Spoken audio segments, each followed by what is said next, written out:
அனைவருக்கும் வணக்கம்.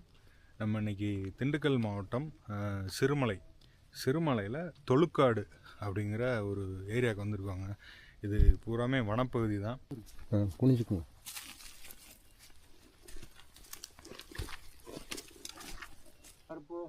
அது என்னென்ன இருக்குது அந்த பையில்? என்னென்ன பொத்திக்கிறதா அரிசி தேர்ந்து போச்சு, பொத்திக்கிறது தான் இருக்கான். உப்பு குரம் கம்மி, ரெண்டு சீனி அதுதான் இருக்கா. முன்ன மற்ற அதெல்லாம் இருக்காது. இதில் வச்சு பொருளும் இருக்காது.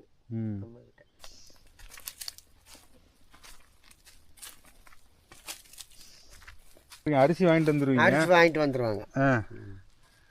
அரிசி வாங்கிட்டு வந்து இங்கேயே சமைச்சு சாப்பிட்டு இருக்கீங்க. எத்தனை தண்ணி இருக்குது ஓடையில் போய் தண்ணி எடுத்துக்கிறீங்க. தண்ணி கொண்டுக்கலாம். அது வருஷமெல்லாம் இருக்கிற ஊற்று தான்.